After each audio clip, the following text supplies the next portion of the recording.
Buenos días, hermanos, hermanas.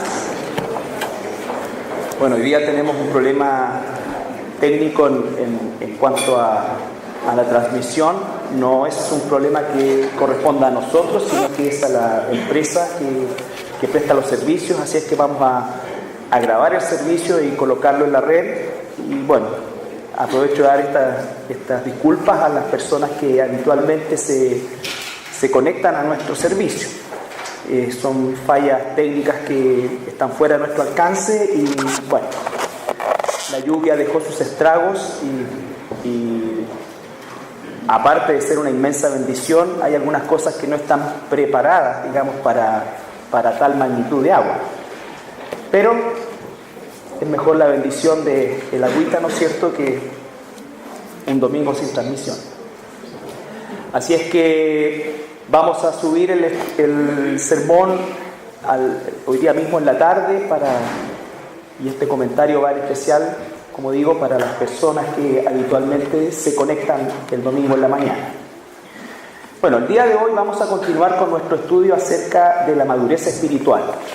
Este ha sido el tema mayor o el macro tema que nos ha llevado a lo largo de varias semanas al conocimiento principalmente de la obra del Espíritu Santo en nuestras vidas, esa obra de santificación que corresponde al proceso en el cual el Espíritu Santo está, ¿no es cierto?, llevando adelante todos estos cambios básicamente en el carácter nuestro como cristianos, llevándolos cada vez más a la semejanza de Cristo.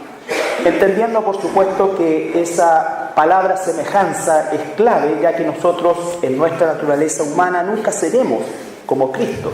Pero el propósito del Espíritu Santo, como dice el apóstol Pablo, es extendernos cada día más hacia ese objetivo. Es así como debemos vivir los cristianos. La vida cristiana no consiste en la perfección en cuanto a nosotros como personas, sino que a la búsqueda, a la lucha, al perfeccionamiento desde el punto de vista de estar cada día dispuesto a ser moldeado por el Espíritu Santo.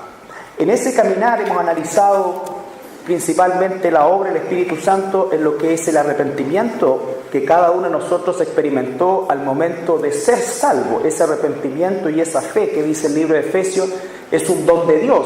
La fe no es algo que nosotros necesariamente tengamos desde el punto de vista salvífico. Podemos tener fe en muchas cosas, pero la fe para salvación es una fe que solamente coloca a Dios por medio del Espíritu Santo, y eso hace que nosotros sobrenaturalmente nos arrepintamos, porque el arrepentimiento no consiste solamente en reconocer que soy pecador. Esa es una situación que cualquier persona, no cristiana inclusive, cualquier persona reconoce. Cuando alguien le pregunta, bueno, ¿tú eres pecador? Sí, dice, sí, efectivamente, porque todos reconocemos que hay una falla en nosotros.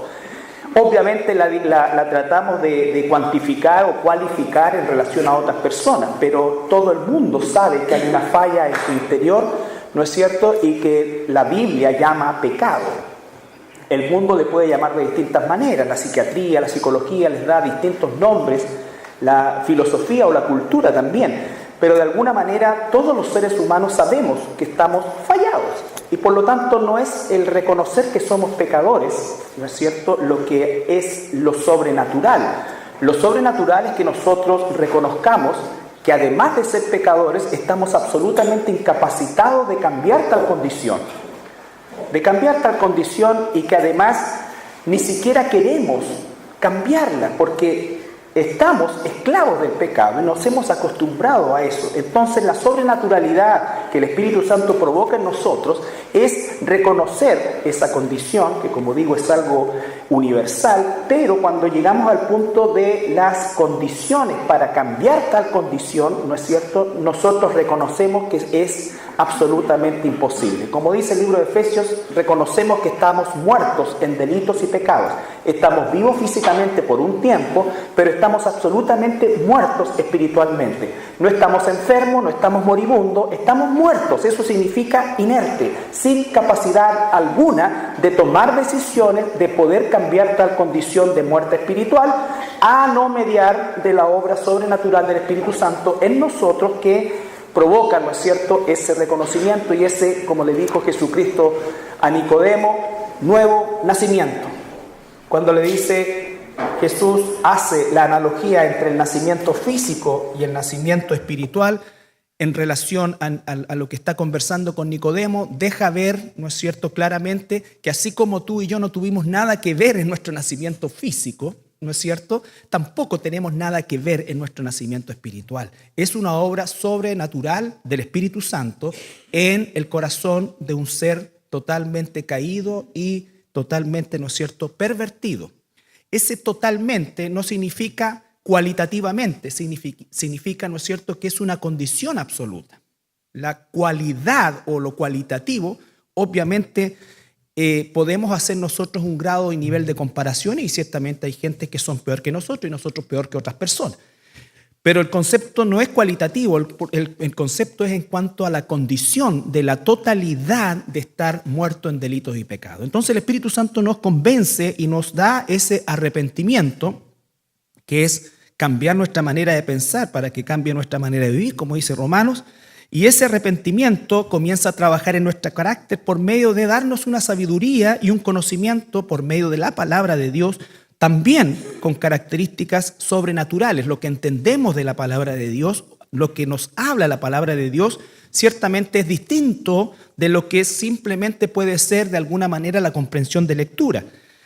También hablamos, ¿no es cierto?, de que el carácter como cristiano nos lleva a tener un nivel de discernimiento cada vez más fino en relación a las artimañas de nuestro enemigo, el adversario, Satanás, ¿no es cierto?, que siempre como león rugiente está buscando a quien devorar. Ese está buscando a quien devorar no está en relación a el mundo perdido, eso está en relación a la iglesia. El mundo perdido ya le pertenece a Satanás y es esclavo de Satanás. Los cristianos son los únicos que experimentan la guerra espiritual. ¿Por qué? Porque han sido librados de la esclavitud del pecado. Y la insistencia de Satanás va a ser siempre llevarnos a la condición antigua. Entonces, todo ese proceso, ¿no es cierto?, va mediado también por el concepto que hablamos la semana pasada de unidad. Como pueblo de Dios, como cristianos, como iglesia.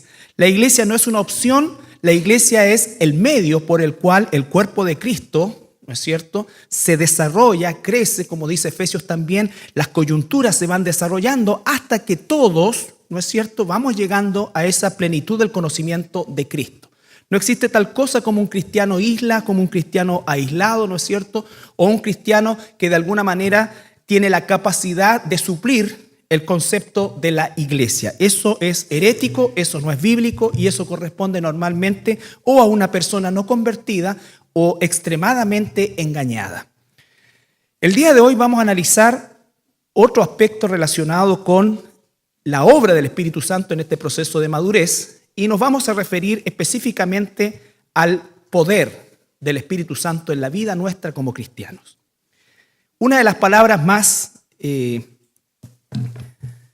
mal usadas, podríamos decir nosotros, y más mal aplicadas, es relacionada con la palabra poder que nos describe la Biblia.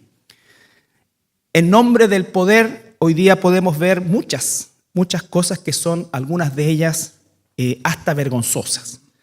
Y con esto no estoy diciendo bajo ningún punto de vista que limitamos el poder de Dios. Él es todopoderoso, no nosotros.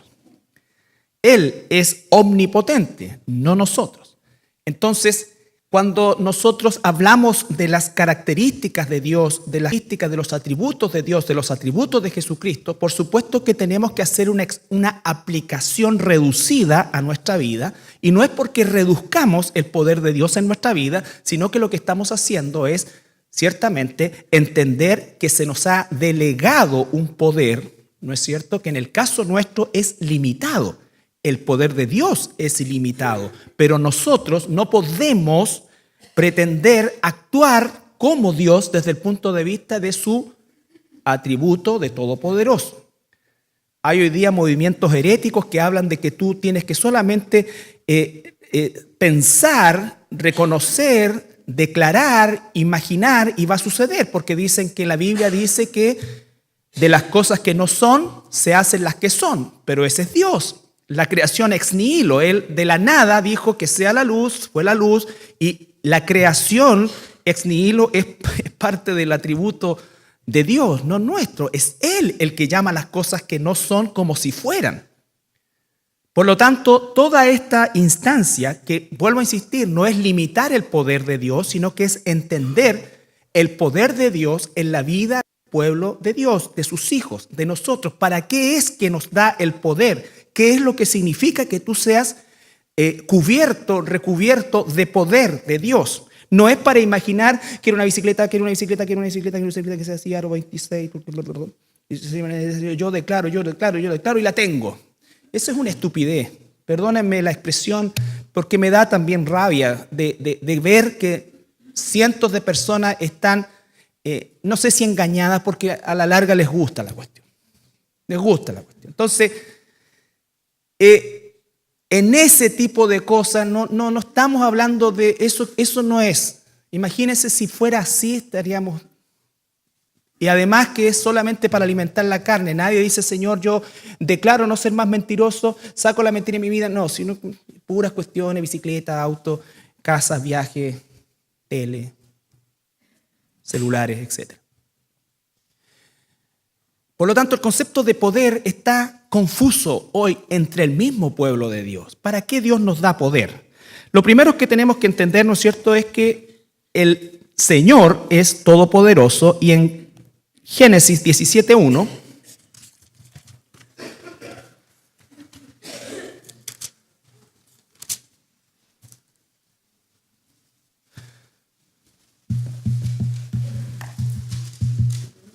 Génesis 17:1 estamos hablando de Abraham aquí.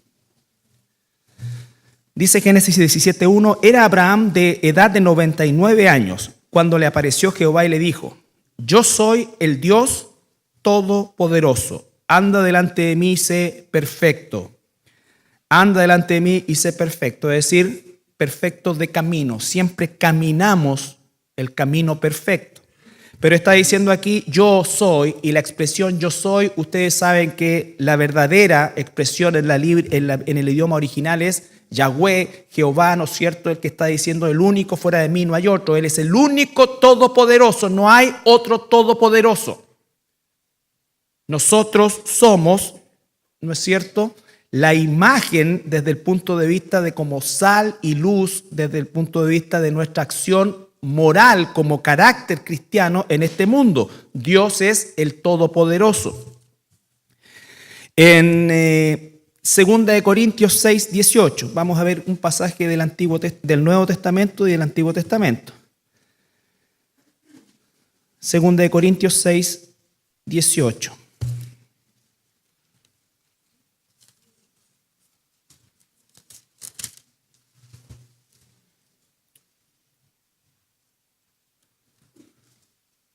Bueno, aquí también está citando el Antiguo Testamento, específicamente el libro de Isaías.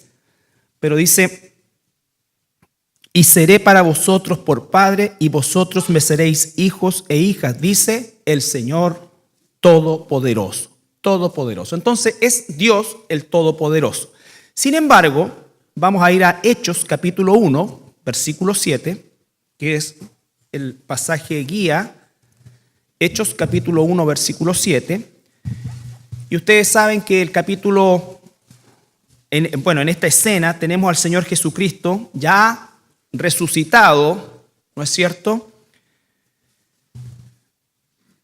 a 30 días de su resurrección, porque 10 días después se cumpliría la promesa del Espíritu Santo. Y el Señor Jesucristo está charlando con sus discípulos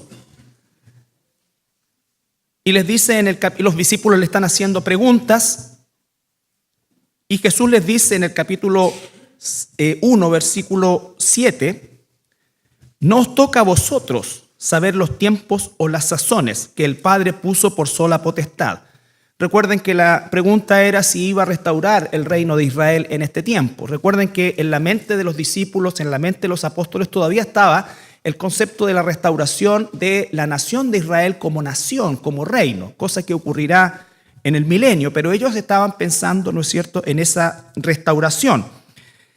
Jesús les dice, no les toca a vosotros saber los tiempos o las sazones, vale decir, limita ese conocimiento. No son todopoderosos. ustedes van a saber lo que yo quiero que sepan, ustedes van a llegar hasta donde yo quiero que lleguen. El poder que Él nos confiere es un poder que Él lo limita. Él lo da, Él lo quita, Él lo limita. En el Antiguo Testamento veíamos, ¿no es cierto?, que cada cierto tiempo el Espíritu Santo le daba poder, en este caso a Sansón, para hacer cosas, ¿no es cierto?, desde el punto de vista de la fuerza física, totalmente extraordinaria. Y así sucesivamente vemos que el poder de Dios entra y sale por medio del Espíritu Santo en los personajes de la Biblia. Ahora el poder de Dios, el Espíritu Santo, entra en nosotros. La persona de Jesucristo, en la persona del Espíritu Santo, entra en nosotros y establece el tabernáculo, pero sigue estando Dios en control de todo. No les corresponde a ustedes saber esto. Esto es hasta aquí. ¿No es cierto? Y el versículo 8 es el pasaje que nos interesa. Pero recibiréis poder. La palabra poder es la palabra dunamis, que significa poder sobrenatural. Poder sobrenatural. No es algo que está en nuestra naturaleza humana. No es un poder psíquico, no es un poder físico, es un poder sobrenatural. ¿Qué es lo sobrenatural en nosotros como hijos de Dios? El Espíritu Santo. Por lo tanto, corresponde al poder de Dios en la persona del Espíritu Santo. Ese es el poder al que se está refiriendo. Y dice que vamos a recibir poder cuando haya venido sobre vosotros el Espíritu Santo. Y aquí inmediatamente en el siguiente párrafo, la siguiente frase, establece claramente el límite y el propósito de ese poder. Que no es jugar al circo, no es jugar a hacer magia, no es jugar a hacer lo que yo quiero hacer. Es hacer lo que Dios quiere que haga. Recibiréis poder y me seréis, primera cosa, testigos. En Jerusalén, en toda Judea, Samaria, hasta lo último de la tierra. Recibiremos poder para ser testigos. Es decir, todo el desarrollo del poder del Espíritu Santo en la vida de un cristiano tiene un foco principal: ser testigo. Testificar acerca de Jesucristo. Testificar el Evangelio de Jesucristo. Todo el poder del Espíritu Santo tiene una orientación clara y específica desde el momento en que el Señor Jesucristo lo declara. Ustedes no les corresponde saber cuándo yo voy a hacer esto. Límite. Ustedes van a recibir poder para hacerme testigos. Para hacerme testigos. ¿Qué es lo que significa la palabra testigo? Es una palabra sumamente interesante. Muchos ya la saben.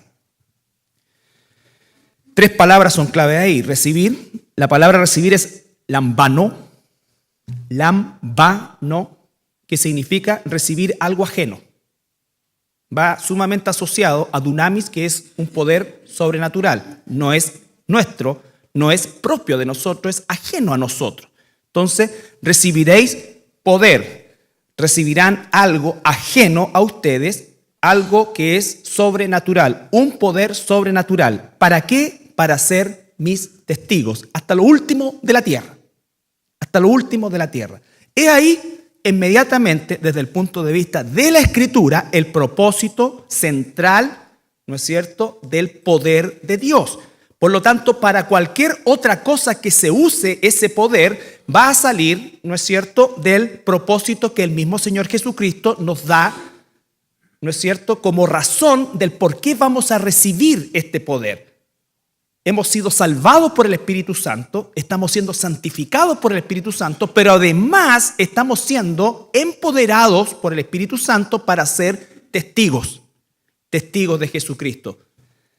Y he ahí la importancia de la iglesia. La palabra testigo es la palabra martureo, que significa el que muere por su fe. La historia de la iglesia cristiana está teñida de millones de litros de sangre de hombres y mujeres anónimos para nosotros, pero no para Dios, que han dado y dieron su vida por causa del Evangelio. ¿De dónde vino ese poder para ser testigo hasta la muerte? Ese es el poder sobrenatural. ¿De dónde vino el poder para que familias enteras cantaran salmos mientras los leones se los comían? Ese es el poder sobrenatural, el poder para no negar la fe aún a cuesta de nuestra vida. Eso es a lo que se refería el poder sobrenatural. Ya vamos a hablar un poquito, si alcanzamos, del poder de las señales. ¿Cuál era el propósito de las señales? El propósito de las señales no era enaltecer a una persona para que después viniera con un traje de 2 millones de pesos hecho en Italia, ¿no es cierto?, a hacer una campaña de sanidad y que todos le trajeran hasta el calzoncillo, ¿no es cierto?, porque querían tener familia y no podían. Porque así también traiga la foto, traiga la prenda, por favor. O sea, yo creo que cualquier persona que haya terminado octavo básico, ¿no es cierto?, pudiera saber que eso no tiene ningún efecto. Y si lo tiene, es del diablo. No hay otra respuesta. Pero he ahí, ¿no es cierto?, las personas corriendo hacia eso. El Señor dice, ¿no es cierto?, que van a recibir poder, van a ser y tener un poder como mártires, ¿no es cierto? Tú has sido y has tenido un poder de Dios, por ejemplo, o el poder de Dios se ha manifestado a lo mejor no que vinieran los leones a comerte. Cambie esos leones por familiares, compañeros de trabajo, personas en general que van a atentar contra ti por causa de la fe. ¿De dónde viene ese poder? De la convicción que el Espíritu Santo nos da. No estoy diciendo que Dios nos sana, estoy diciendo qué es el propósito, cuál fue el propósito y cuál sigue siendo el propósito del poder de Dios en nosotros como hijos suyos. No somos todopoderosos. No llamamos a las cosas que no son como si fueran. Eso es de Dios. Eso es de Dios. Entonces, el que sufre o el que muere por su fe. Esa era, y en la vida de los primeros cristianos a lo largo de los 200 años antes del edicto de Constantino, fue una verdad completamente real. Algo que ellos realmente vivieron. Millones de cristianos fueron asesinados y no solamente se les quitaba la vida, sino que la crueldad de los emperadores hacia los cristianos es realmente algo que estremece. Pero ellos habían recibido, al igual que tú y yo, poder para ser testigos. ¿Y qué sucedía con esto? Mientras más se torturaba al pueblo de Dios, más crecía el cristianismo. Porque el testimonio era tan potente, que generaba inmediatamente una realidad que todos de alguna manera querían. Y aquellos que eran ovejas de Dios se agregaban, soldados, procuradores, en fin, los personajes que fueran.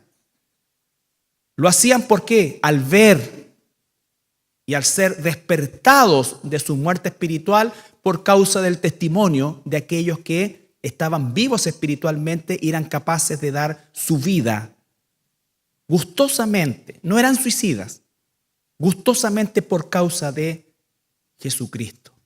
Entonces Jesús dice, van a recibir algo que es ajeno a ustedes, un dunamis, un poder sobrenatural, para que me sean testigos en todas partes hasta lo último de la tierra. Efesios capítulo 3. Efesios capítulo 3, versículo 14 al 21.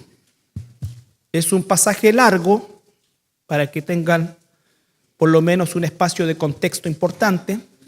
Efesios capítulo 3, versículo 14 al 21.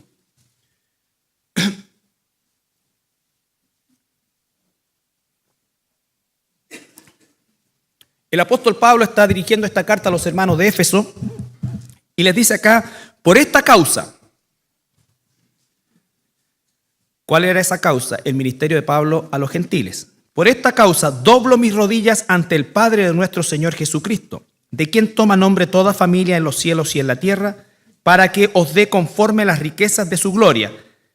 Ahí Si nosotros no leemos después de la coma, esos son los textos sacados de contexto que los apóstatas usan para alimentar la carnalidad de los cristianos o para engañar aún más a los que no lo son. Imagínense, para que os dé conforme las riquezas de su gloria.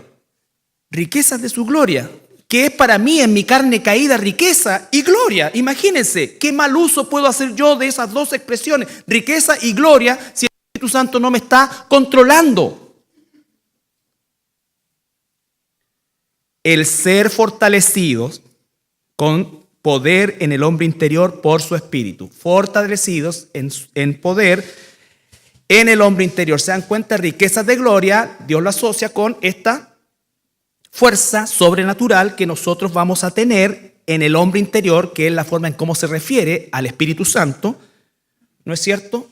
Entonces dice, he ahí la riqueza de gloria. Versículo 17, para que habite Cristo por la fe en vuestros corazones, a fin de que arraigados y cimentados en amor, seáis plenamente capaces de comprender con todos los santos cuál sea la anchura, la longitud, la profundidad y la altura, y de conocer el amor de Cristo que excede todo conocimiento, para que seáis llenos de toda la plenitud de Dios. Y aquel que es poderoso para hacer todas las cosas mucho más abundantemente de lo que pedimos o entendemos, según el poder que actúa en nosotros. Se dan cuenta que si leo el versículo 20 sin el contexto del versículo 14 en adelante, puedo usar esto para cualquier cosa. Y aquel que es poderoso para hacer todas las cosas. Cuando yo pienso en todas las cosas, pienso en otro auto, pienso en otra tele, pienso en otra mujer, pienso en otro. ¿Cuál es el contexto de esto? El fortalecimiento del hombre interior por el poder del Espíritu Santo. Ese es el contexto. Ahí está hablando del poder. No está sacando de contexto el concepto de poder. Él es más poderoso para hacer todas las cosas. ¿Cuáles cosas? Las que acaba de mencionar anteriormente. Todo lo que nos da el Señor en su palabra para fortalecer el hombre interior. ¿Para qué? Para ser testigo. Para ser testigo. Y aquel que es poderoso para hacer todas las cosas mucho más abundantemente de lo que pedimos o entendemos, según el poder que actúa en nosotros. A Él sea gloria en la iglesia en Cristo Jesús, por todas las edades, por los siglos de los siglos. Amén. ¿Puede darte Dios una casa nueva? Claro que puede darte una casa nueva, pero el poder que te está dando no es para eso. ¿Se entiende? Si yo oro, Señor, tú sabes que la chocita en que vivimos se llueve acá, si está en tu voluntad, Señor, tíranos una de 50 metritos, aunque sea, y de repente te sale una casa. ¿Te la dio Dios? Claro que sí, te la dio Dios. Pero no es el poder de declarar como estos insensatos, ¿no es cierto?, hijos del diablo, que dicen, no, pues hermano, ¿cuántos hijos tiene usted? 5. No, pues entonces tiene que en su mente pensar, porque usted es hijo del rey, ¿no? Amén. Hijo del rey, amén. Entonces, ¿cómo viven los hijos de los reyes? ¿A qué viene a nuestra mente inmediatamente? La realeza española, inglesa o las realezas que quedan. Eso es la carne. El hijo del rey se despojó de todo y fue obediente hasta lo sumo y a muerte de cruz. Ese es nuestro rey. Él dice que todo nos promete, calles de oro, todo, pero después en otra vida, porque si nosotros tocáramos parte de ese tesoro hoy día con la carne que tenemos, lo gastamos en cualquier cosa. En cualquier cosa si somos malos. Dios nos hace bueno. Y esa es la lucha espiritual, mi maldad con la bondad de Dios. El apóstol Pablo hizo, miserable de mí, porque yo lucho con eso, igual que tú y yo. Imagínate que Dios nos pasara un poquitito del tesoro que tiene en el cielo. En primer lugar no serviría para este mundo, pero supongamos que sirviera. Te apuesto, aunque uno no debe apostar, pero estamos hablando de los carnales. Estamos con el pulpo, no, la tortuga esta. ¿Te acuerdas que uno siempre decía, no, te apuesto? Una patada ahí mismo, pero no. ¿Qué pasaría si nos llegara de repente el Señor y dijera, ya toma, ahí te voy a tirar 20 milloncitos de pesos? ¿Qué harías tú? Claro, el grueso tomaría el primer avión y va al partido con Holanda. ¿O no? Sí, pues si me lo dio el padre, pues me lo dio el... ¿Te das cuenta? No pescarían 2 millones y lo darían a la iglesia. Primera cosa, pero eso sí, me meto al fuego entero. ¿No es cierto? No verían las necesidades ¿no es cierto? Mira, y es una realidad y todos estamos iguales. Hasta yo capaz que agarraría vuelo. Porque es nuestra naturaleza, ¿te das cuenta? Por eso el Señor dice, todos los tesoros para allá, cuando tengas un cuerpo glorificado, cuando ya el pecado no mora en ti. Porque solo ahí vas a saber darle la administración correcta a todos los tesoros eternos que tengo para ti. Pero por ahora, tranquilo, nada te va a faltar, nunca te vayas a morir de hambre, no te vas a morir de frío, no te va a faltar nada. Es más, te va a sobrar. Pero te estoy dando poder para que seas testigo. Testigo. ¿No es cierto? Ese es el punto del poder. No es para imaginar entonces una pieza para cada uno de mis hijos con baño propio, claro, sí, porque cada uno tiene sus olores. Entonces, no, un living grande, sí. Entonces somos 5. Me imagino esto. Yo la otra vez vi una revista. Eso. ¿Qué vio en la revista, hermano? Una casa gigante. Esa es la casa que el Señor tiene para usted. Nunca he visto en 20 años como pastor que a alguien se le haya cumplido un deseo de esa magnitud. Lo único que se les cumplen esos deseos son a los pastores y los apóstatas de esto, que viven como millonarios cada vez más. Entonces, hermano, abramos los ojos. Abramos los ojos espirituales. Sí, el Señor ha puesto poder en nosotros, pero el poder tiene un propósito, ser testigos. Para que nos demos cuenta, por medio de ese poder que el mundo no tiene, de quién es Jesús, de lo que hizo por ti y por mí, de cuánto te amó. Cuando estaba en la cruz Jesús agonizando, tú y yo estábamos en su mente. Él murió por mí. ¿Cuántas veces decimos eso? Él murió por mí. Jesús nos enteró que murió por mí el día que yo hice una elección. Él sabía de mí antes de la fundación del mundo. Ese es el poder de Dios para entender esto que el mundo no entiende. Por eso estaba con los muchachos, los jóvenes en Santiago, y la pregunta era ¿qué es ser un cristiano? Porque ellos tienen problemas para definir, muchas veces les preguntan ¿qué es ser cristiano? ¿Qué es esto? Y la verdad que no se preocupen de la definición externa, preocúpense de la convicción interna, porque por los frutos vamos a ser conocidos. Por los frutos vamos a ser conocidos. La convicción interna de quién soy en Cristo, qué hizo Él por mí. ¿Dónde estaría si no fuera por Él? ¿Dónde iría al morir si no fuera por Él? Eso es poder de Dios. Por lo tanto, cuando tengo esa convicción sobrenatural dada por el Espíritu Santo, entonces puedo entender lo que dijo el apóstol Pablo: para mí la muerte es ganancia. No es que quiera morirme, pero si muero la muerte es ganancia. Pero si Dios me deja con vida, entonces significa que todavía soy de provecho para su gloria. Entonces, hermanos, el proceso del concepto del poder es fundamental, porque vuelvo a insistir, hoy día no solamente está manoseado, sino que está torcido. Todo lo que tiene que ver con poder en el mundo pseudoevangélico está torcido. Efesios, capítulo 1, versículo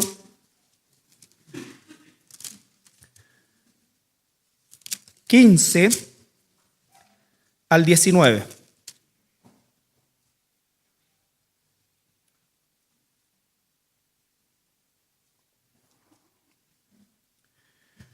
Por esta causa, también yo, habiendo oído de vuestra fe en el Señor Jesús y de vuestro amor para con todos los santos, no ceso de dar gracias por vosotros, haciendo memoria de vosotros en mis oraciones, para que el Dios de nuestro Señor Jesucristo, el Padre de gloria, os dé espíritu de sabiduría y de revelación en el conocimiento de Él, alumbrando los ojos de vuestro entendimiento para que sepáis cuál es la esperanza a que Él os ha llamado y cuáles las riquezas de la gloria de su herencia en los santos y cuál la supereminente grandeza de su poder para con nosotros, los que creemos según la operación del poder de su fuerza. ¿Qué palabras están asociadas a todo este concepto de poder? Conocimiento, sabiduría, alumbrar.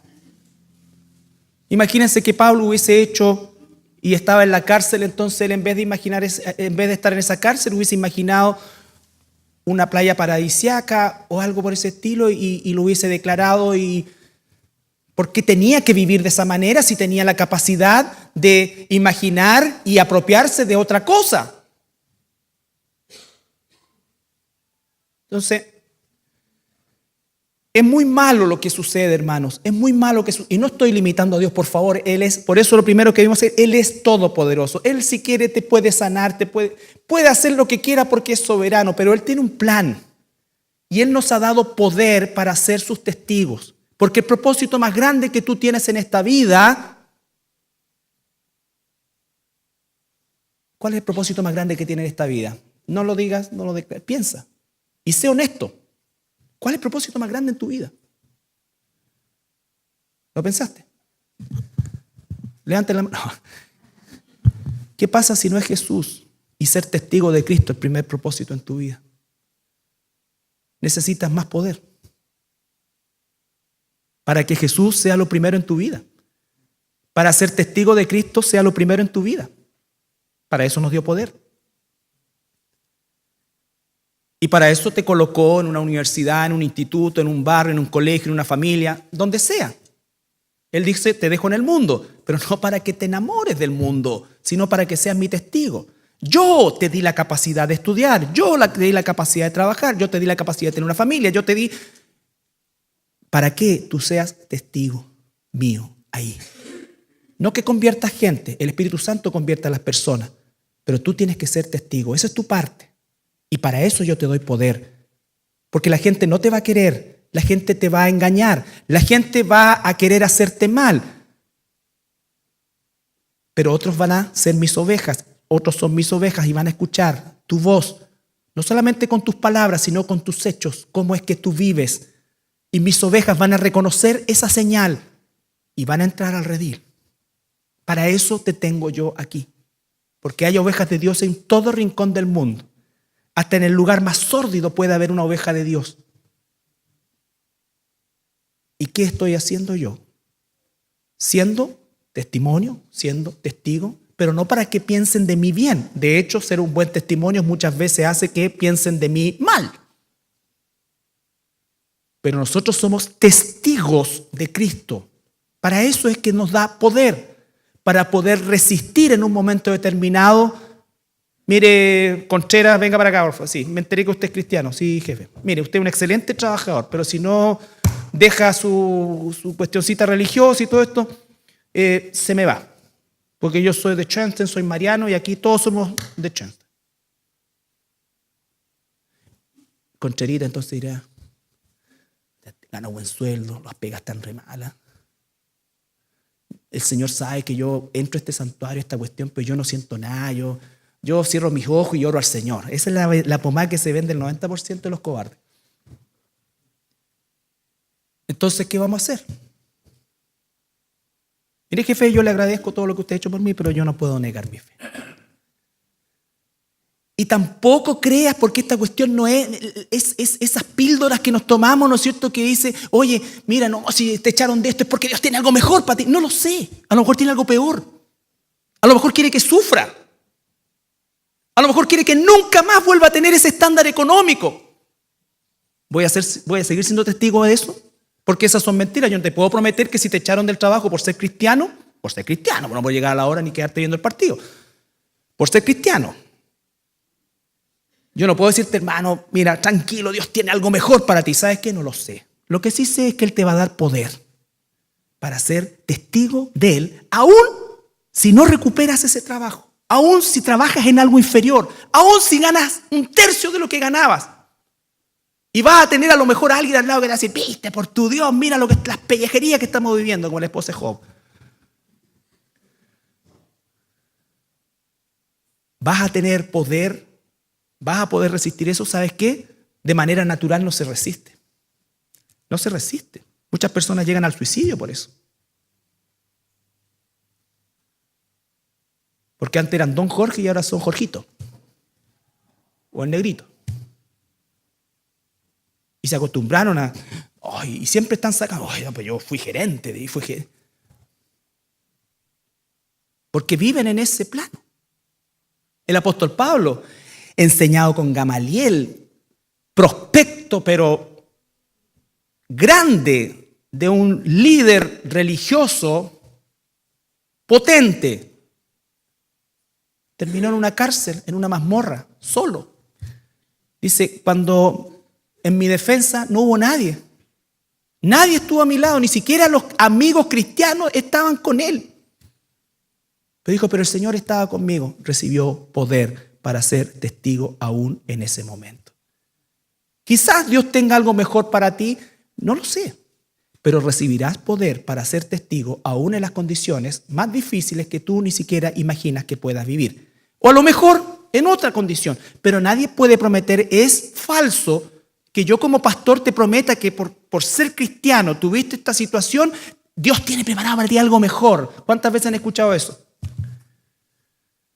Y ¿saben qué? Tampoco lo he visto muchas veces cumplirse. Es más, muy pocas veces. Y cuando se ha cumplido, la persona ha perdido fidelidad a Dios, porque ahora el trabajo lo consume tanto, que ahora es gerente, y ya no hay tiempo para la iglesia, no hay tiempo para la palabra, no hay tiempo. Entonces, ¿es una bendición o una maldición? ¿Te das cuenta? O sea, ¿por qué? Porque tenemos esta concepción de poder asociada a nuestros deseos carnales.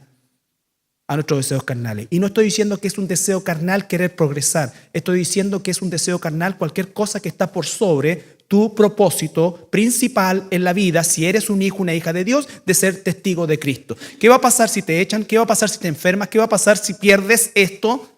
¿Vas a seguir siendo fiel a Dios? ¿Voy a seguir siendo fiel a Dios? Esa pregunta me la hago yo, nos la hacemos nosotros. Y nos preparamos y buscamos en el poder de Dios y nos refugiamos en la Escritura. Entonces decimos, ¿sabes qué? Yo no sé qué es lo que Dios tiene preparado para mí por delante, pero la palabra dice que Él no me va a hacer pasar por nada que yo no esté capacitado para resistir. Lo que significa es que ni yo mismo sé cuál es mi capacidad para resistir. Él la sabe. Por nosotros, no, si me tocan un hijo, no, hasta ahí nomás llegamos. No sé. A lo mejor sí tienes la capacidad, y si sucede, Dios te da la capacidad. El que quiere más padre, madre, hijo, abuelo, tío, hermano, más que a mí, no es digno de mí. Ese es nuestro Señor Jesucristo. Entonces, recibirán poder. Las señales. Vamos a alcanzar a ver algo poquito. Hechos 5:12.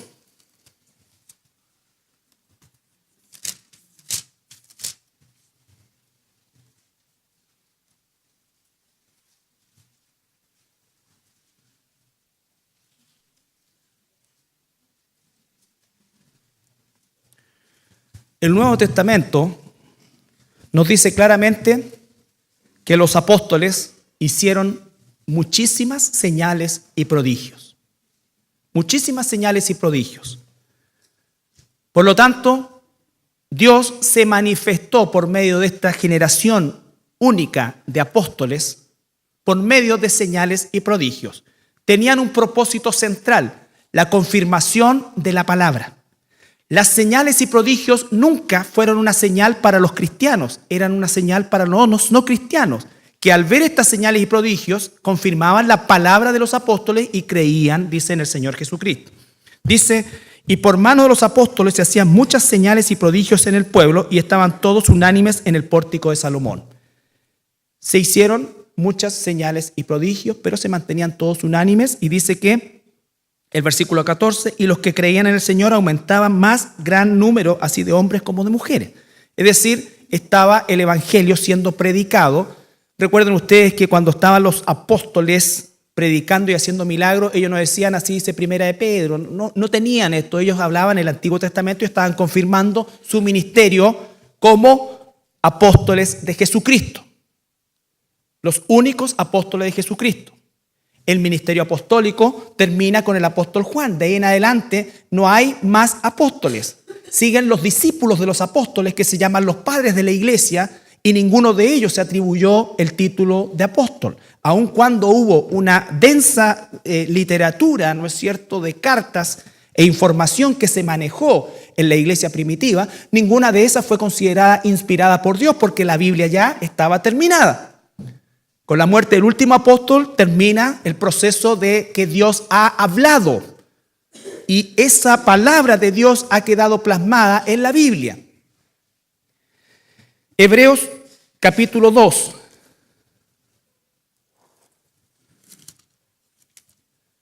Hebreos capítulo 2.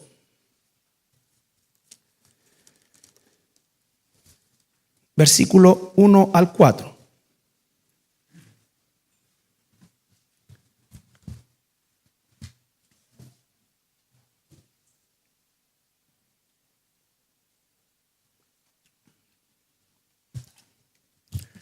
Por tanto, es necesario que con más diligencia atendamos a las cosas que hemos oído, no sea que nos deslicemos.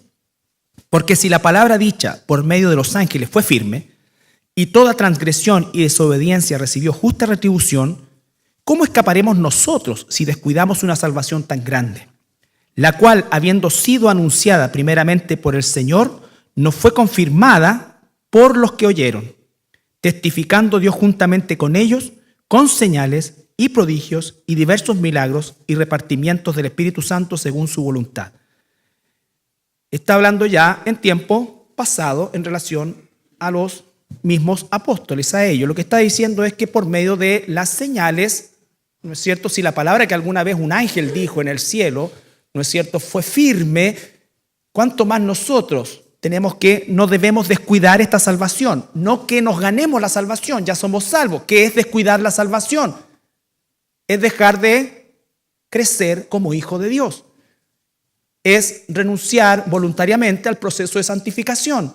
Es no estudiar la palabra, es no ser guiado por el Espíritu Santo. Y si no somos guiados por el Espíritu Santo, entonces vamos a empezar a ser guiados por nuestra naturaleza caída. Bajamos los brazos de la batalla, pero la salvación la tenemos. Testificando, versículo 4, Dios juntamente con ellos, con señales y prodigios y diversos milagros y repartimiento del Espíritu según su voluntad. 2 Corintios 12:12. Primero, 2 Corintios 12:12.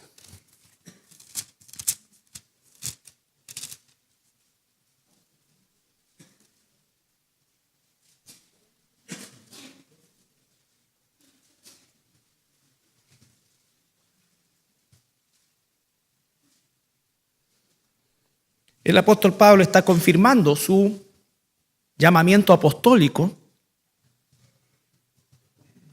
ante esta rebelde iglesia de Corinto. Con todo, las señales de apóstol han sido hechas entre vosotros, en toda paciencia, por señales, prodigios y milagros. ¿Por qué? ¿En qué habéis sido menos que las otras iglesias, sino en que yo mismo no he sido carga? Perdonadme este agravio. Pablo está defendiendo su ministerio apostólico, su llamado apostólico, que fue cuestionado una y otra vez por la iglesia de Corinto. Las cartas a Corinto son una tremenda reprimenda, por eso es que no podemos sacar doctrina desde el punto de vista del ejemplo de los corintios. La primera carta de Corintios, primero, adulterio en la iglesia, un joven se había metido con la madrastra. Segundo, se estaban curando en la cena del Señor. Tercero, estaban dejando la crema con el tema de las lenguas. Por lo tanto, cuando sacamos doctrina de lo que los corintios hacían con las lenguas, no es lo correcto porque es una reprimenda. Pablo tiene que escribir para regular todo esto. No está favoreciendo eso, lo que está haciendo es regulando. A tal punto que dice, ahora sí, en 1 Corintios 14:22, vamos a ver los dones espirituales más en extenso, pero solamente por ahora. 14:22, todo el capítulo 14 está dirigido a ordenar el desorden que existía en relación a este tema de las lenguas. Si Pablo viniese hoy día y entrara a una iglesia de corte carismático, volvería a decirles exactamente lo mismo. Él dice, no impidan hablar en lenguas, claro, pero primero que nada tengo que saber qué es la lengua bíblica. Y si no está conforme al concepto y a la descripción de la lengua bíblica, entonces puede ir desde el péndulo de una situación personal sincera de emoción hasta una condición mentirosa de orgullo por querer ser mejor o sobresalir. Todo ese péndulo. Es como cuando veamos esto, el apóstol Pablo regula y dice 2 hasta 3. O sea que el cuarto que se para ya está mintiendo. Porque la Biblia dice hasta 3. Si es que. Y si no hay nadie que traduzca, siéntense los 3. Siéntense, no que ustedes hablen en lengua. Siéntense y cállense. Y dice que si entra un indocto, un inconverso a la iglesia, una iglesia cristiana, ¿qué será? Y abre, va a decir, esta cuestión, ¿qué es lo que es el manicomio? Dice el apóstol, 1 Corintios capítulo 14, versículo 22. Para ya cerrar el tema de las lenguas en un aspecto, dice, así que las lenguas son por señal, no a los creyentes. No a los creyentes. No es para nosotros. Si yo te digo, no es para ti, porque tú tienes la Biblia. La lengua es para convencer, como dice ahí, sino a los incrédulos. Pero la profecía, es decir, la Biblia, no a los incrédulos, sino a los creyentes. ¿Por qué estaba esto? Porque en aquel entonces Jerusalén, una ciudad cosmopolita, Corinto, ciudad cosmopolita, judíos de distintos lugares, distintos idiomas. Y Dios capacitaba a algunos hermanos de manera sobrenatural para hablar perfectamente el idioma de aquel grupo de personas y les predicaba el evangelio de Jesucristo. El movimiento carismático que se inicia en el 1904 en los Estados Unidos, los primeros carismáticos estaban interpretando bien la Biblia en lo que estaban buscando, pero lo estaban buscando extemporáneamente, ya no estaba. Ellos querían que Dios les diera idiomas para ir de misiones a la India, a China, y de hecho muchos de ellos viajaron a esos lugares y después de intentar, no recibieron eso y volvieron. Pero su propósito inicial está súper lejos de todo lo que se ve hoy día. Ellos pedían y se reunieron en California a orar para que el Señor repartiese idiomas entre su grupo de misioneros para repartirlos por el mundo. Es decir, el propósito era bíblico, pero no pasó porque estaba fuera del tiempo que Dios dispuso que hubiera este don, como don. ¿Puede Dios hoy día hacer hablar a alguien aquí en otro idioma? Claro que sí. La pregunta, ¿es necesario? Porque todos hablamos en español, salvo que yo fuera a predicar. Imagínense, no sé, pues a los Estados Unidos, yo no hablo inglés. Y además predicaría no atarzanadamente, sino con un inglés casi british. Porque el Espíritu Santo es perfecto. No me saldría un inglés chihuahua, ni nada. Hablaría perfectamente, porque es un don. Es un don. El Espíritu Santo no tiene problema con los acentos. El Espíritu Santo hablaría perfecto. Perfecto idioma. Ya vamos a terminar ya para que prendan la olla. Perfecto idioma.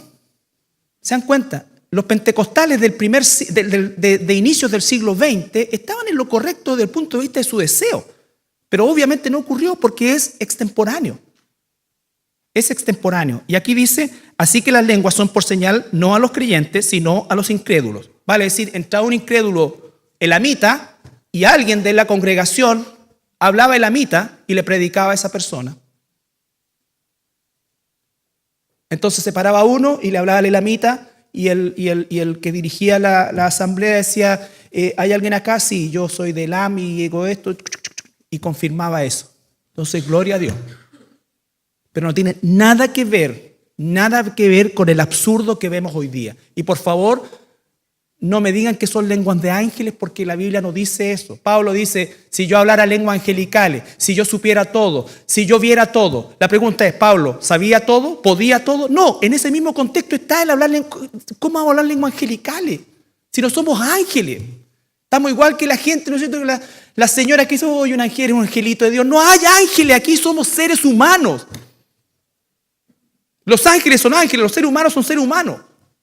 Somos otra creación de Dios. Entonces hablamos como seres humanos, tenemos idiomas humanos. ¿De qué me sirve que alguien hable idioma angelical si no somos ángeles? ¿Se dan cuenta? Es cosa de usar un poquito el coco. Y no se trata de ser teólogo, no. Se trata de ocupar el poder que Dios te ha dado, que Dios me ha dado, para interpretar su palabra y saber que Dios opera de esta manera. Entonces el poder de Dios que nos ha sido dado es un poder ajeno a nosotros, sobrenatural, para ser testigos de Cristo. Ese es el propósito central. ¿Nos ponemos de pie para orar?